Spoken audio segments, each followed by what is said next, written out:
We're in the cloisters, part of the Metropolitan Museum of Art, looking at 2 pages from a Qur'an, which is just mind-blowingly beautiful. Specifically, it's referred to as a Bifolium from a Pink Qur'an. And what that means is it is one sheet of paper with 4 sides. A Qur'an is the teachings of the Prophet Muhammad, and it is the most sacred text in Islam. The Quran is divided into 114 surahs, or chapters. There are only 5 lines of text per page. That means that this Quran in its entirety would have been a multi-volume work. So these pages came from a book. Where is the rest of the book?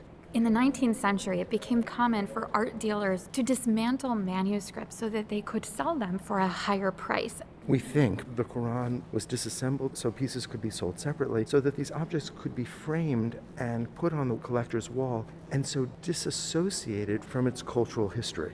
What's so special about this Bifolium is its beautiful pink color. We see this dyed paper. It was common for luxury manuscripts to be produced in dyed papers. We see yellow paper dyed in saffron, we see chocolate-colored papers, and here this gorgeous pink Quran.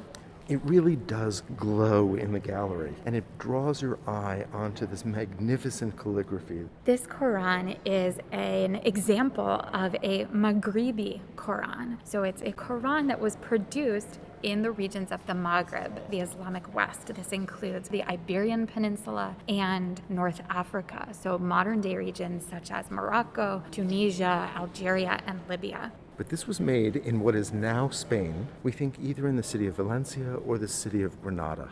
Since the 8th century, Muslims had lived and ruled over the majority of the Iberian Peninsula. Over the course of the 11th and 12th centuries, Christian kingdoms in the north of the Iberian Peninsula gradually waged war on these Muslim territories. By the 13th century, when this Quran was produced, the Kingdom of Granada was a holdout of Muslim rule on the peninsula. And art historians find this significant because it's an expression of the continued flowering of Islamic art, even in this moment of transition. The Arabic script that we see here is unique to the regions of the Maghrib. It's a beautiful freehand script that's written in a dark brown ink. The freehand nature is highly skilled. I'm looking at those long sweeping tails, and although each individual tail seems spontaneous, they are all almost precisely alike. So there is a tremendous degree of control, but it feels uncontained. And that's in part true because it's in contrast to a series of diacritical marks that are each outlined. And so on the one hand, you have these smaller diacritical marks that feel precise, and then you have this much freer, open, warmer script. Diacritical marks are these small markings surrounding the Arabic letters that help the reader pronounce the Arabic text. This Maghribi script is in contrast to the scripts that we see in Qurans produced in the Mashriq, in the Islamic lands of the East, where Arabic script was far more regulated and the proportions of the letters were far more exact. Here, the scribe has more freedom to develop their own calligraphic style within the bounds of this Maghribi calligraphy.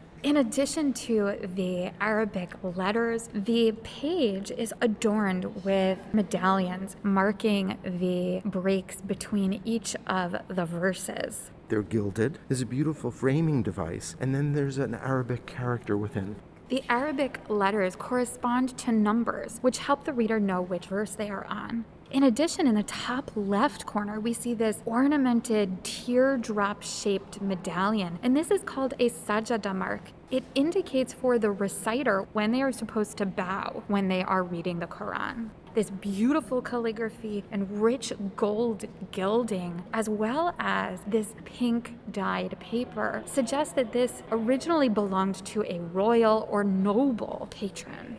Paper in Europe was a brand new thing. Paper is often thought to have been invented in China in the 2nd century, and it was a strictly controlled secret, and so it took centuries before paper spread to the Islamic world. And it did so, we think, by way of Samarkand in Central Asia, where papermakers were captured and this technology became more widely known. It moved from Iraq and Iran and Egypt all the way to Spain and North Africa, where paper mills were established, including perhaps one of the first paper mills in Spain in the town called Játiva. It was renowned for having produced the most magnificent paper, prized for its glossy surface. And because of the quality of this paper, we believe that this was the mill that produced this paper. So these pages are not only an expression of extraordinary calligraphy, but also this millennial-long trek of paper technology from China into Europe.